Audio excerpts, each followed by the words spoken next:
out on the 9th to give you an update on this week's progress and what's been happening on the course. Obviously, first few days of the week we've had some rain, which is much needed. However, obviously it's hard, makes life hard work when we're working with clay.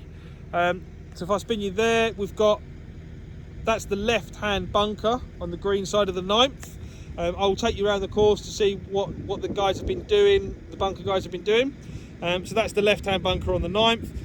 Gives you a good insight of what the shape's going to look like and how the drains are cut in. So under that gravel, it's all piped.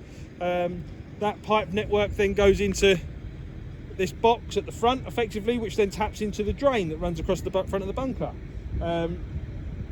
Obviously, we'll have to make sure that the levels work to make sure that it drains. So we've brought the base of this bunker up, but made it slightly bigger. The shape around the edge will be where the AstroTurf will be pegged in, and then we'll be turfing to finish off that edge and wrapping the turf in, which I will give you a closer look at shortly. So this is the right hand side, green side on the 9th. John's just in the digger. He's using the clay, some of those spoil mounds that are from around the course, to just reshape it and bring the base of that bunker up. So obviously you can see we've slightly changed the shape, increased the size again, but we're bringing the depth up.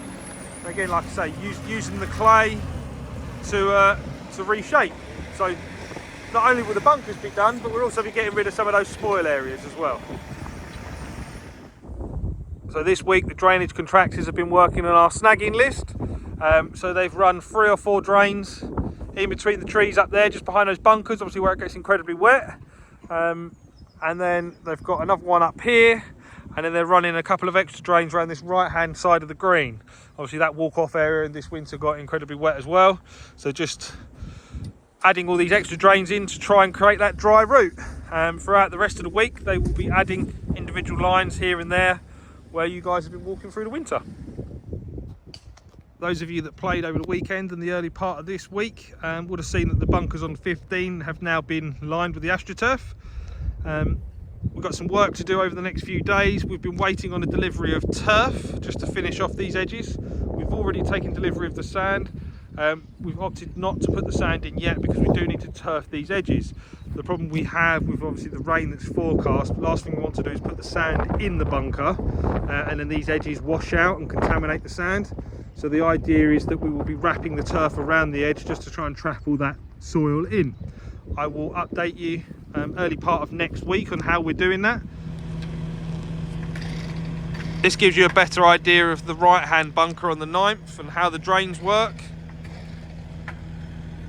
So under the gravel again, it's all piped using that roller pipe over there, and then you've got the outfall there which then runs across here and into this ditch. So to end the week out on 9, the bunker guys have managed to get the left-hand bunker lined, drained and in, and the right-hand bunker. So once again, we've now got those 4 bunkers that are GUR, obviously identified by the rope and pins. So if your ball goes in here, please take relief from these areas.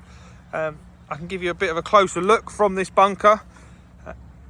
We've had a few comments that how big the bunker is. Obviously it has increased in size, but it will end up being smaller. The end product will end up being smaller.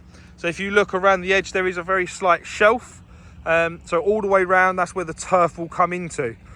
We are waiting for a delivery on turf. So the reason why we haven't been able to finish the 2 on 15 and these 2 is because we are waiting for that turf. It is due for delivery on Tuesday. So the guys will be working on edging and turfing the edges just to finish it off.